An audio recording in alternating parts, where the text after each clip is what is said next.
নেতৃত্ব মহান আল্লাহর দান, এটা আমানত। আমাকে যদি দায়িত্ব দেওয়া হয়, সে আমানত রক্ষা করার জন্য আমি অঙ্গীকারবদ্ধ। জুলাই আগস্ট গণ অভ্যুত্থান পর থেকে আমরা আমাদের যে স্বাভাবিক কার্যক্রম শিক্ষার্থীদের নিয়ে, সেই কার্যক্রম আমরা অব্যাহত রেখেছি।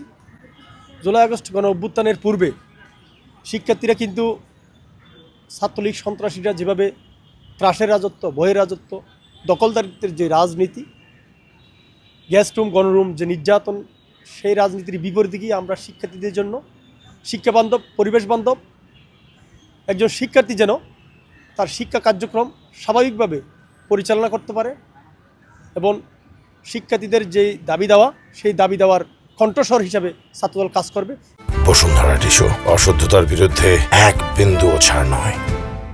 একই সাথে নেতৃত্ব মহান আল্লাহর দান, এটা আমানত।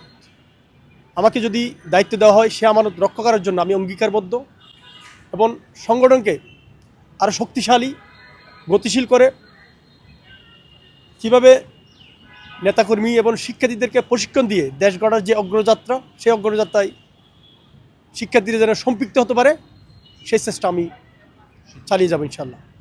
দেখুন, আমরা প্রথমেই শিক্ষার্থীর যে প্রত্যাশা, সেই প্রত্যাশার সাথে নিয়ে আমরা আমাদের কার্যক্রম পরিচালনা করছি। আপনি জানেন, বাংলাদেশ জাতীয়তাবাদী ছাত্রদলের নেতাকর্মীরা দীর্ঘ 17 বছর আন্দোলন সংগ্রাম রাজপথে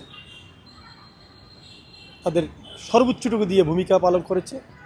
একই সাথে জুলাই আগস্ট গণ অভ্যুত্থানে 142 জন শহীদ হয়েছেন, মামলা হামলার শিকার হয়েছেন। এদের মধ্য থেকে যারা অধিকতর যোগ্য, যারা সৃজনশীল, যারা শিক্ষার্থীদের জন্য, শিক্ষার্থীদের সংকটের সংগ্রামে, যারা তাদের কল্যাণে সময় উপযোগী সিদ্ধান্ত নিতে পারবে, তাদের মধ্য থেকে দল নেতৃত্ব বেছে নিবে, এটাই প্রত্যাশা করছি।